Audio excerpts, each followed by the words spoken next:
As you know my story, I met someone when I was 25 years old. His name was Earl Schoaf,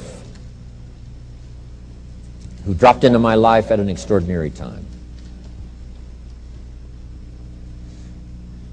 So key phrase, timing has a lot to do with it, and who knows, part of the mystery of time, the timing.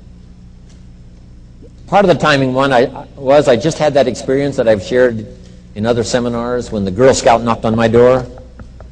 And I walked to the door and she gives me the big pitch on the Girl Scout cookies, best organization in the world for girls. Got several flavors, time to buy the cookies, only $2. And with a big smile, she very politely asked me to buy. No problem, I wanted to buy. Big problem, I didn't have $2 in my pocket. And I didn't want to tell her that. So I did what I thought was next best. I lied to her. And I said, hey, look, I've already bought plenty of Girl Scout cookies. We've still got plenty in the house we haven't eaten yet. She said, oh, that's wonderful. Thank you very much. And she leaves. When she leaves, I say to myself, I don't want to live like this anymore. I mean, how low can you get lying to a Girl Scout? I mean, that's low down. I told myself that day, this will never happen to me again. One of those experiences. It's called like life-changing. I said, I'm going to search till I find better opportunities so my pocket won't be empty and the bank account won't be empty and I won't be so far behind on my promises to my family. And it was shortly after that I meet Earl Schoaf, who taught me how to be wealthy, who taught me how to change my life. So who knows what the connection is, right?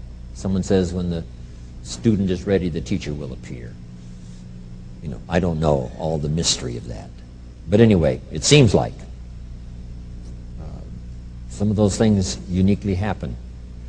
But it was Mr. Schoaf over a 5-year period before he died at age 49 who taught me some extraordinarily simple things. He only went to the 9th grade in school, never finished high school, never went to college, never went to university.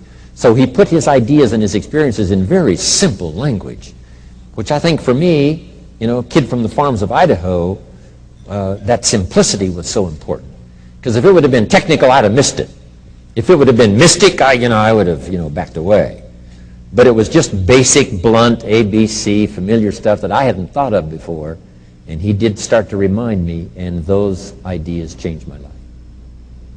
Mr. Schoaf was the one when I said, this is all they pay. He said, you've been working 6 years, Mr. Rohn, how come you're not doing better? And I said, this is all the company pays. He says, well, that's not true. I said, no, this is my paycheck. This is all the company pays. He said, no, this is all the company pays you. I thought, that's a new way to look at it, right? He said, doesn't the company pay 2, 3, 4, 5 times this amount to other people? I said, well, yes. He said, well, then this is not all the company pays. It's all they pay you. And if you qualified, wouldn't your income grow 2, 3, 4, 5 times? I said, I suppose. So he said, we don't have to work on the company. We have to work on you. See, that was the beginning of what he called the phrase personal development. I told him things cost too much. He said, no, you can't afford them. I thought, well, that's a new concept. I hadn't thought about that. We put some of the valuable things on the high shelf, so you can't get to them until you qualify. If you want the things on the higher shelf, you've got to stand on the books you read. Every book you read, you get to stand a little higher so you can get the things on the higher shelf. See, I learned those concepts. It was so incredible. And here was the most important one. Success is something you attract by the person you become. See, that phrase changed my life. Success is something you attract by the person you become. Success is not something you pursue. It's like chasing a butterfly. You can't quite catch it. Success is something you attract by becoming an attractive person. See, those were new concepts to me. I'm just working hard trying to make a living. Here's what he said to me. This changed my life. Profits are better than wages. Nobody taught me that in high school. Nobody taught me that. I went to 1 year of college. Nobody taught me. Profits are better than wages. Wages make you a living. Profits make you a fortune. And how could you work on both a living and a fortune?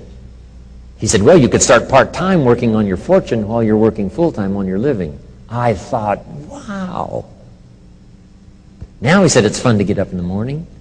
Not just getting up, go to work to pay the rent, but to get up to go to work to make a fortune. First, to make a living for my family. Second, to make a fortune. And he taught me how to make both a living and a fortune. Guess what I did? I learned how to make both a living and a fortune. And I found out anybody could do it once they get the information. And at age 25, I started receiving this extraordinary information. Here's what he said: your income is directly related to your philosophy, not to the economy. I thought, no one ever told me that. I kept hoping the economy would change. He said, no, your philosophy has to change. I assured him that I had my fingers crossed. He said, that won't help. Then what could I do to change my income and multiply it by 2, by 3, by 5, by 10, and then multiply it by 10 again? What could I do? And he started giving me the disciplines and the process of learning the skills to change my life.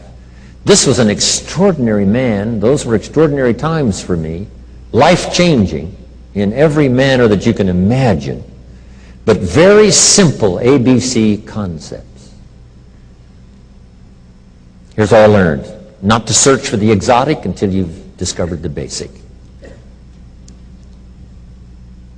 And those basic philosophies that he shared with me during that time were life-changing, and he called it personal development.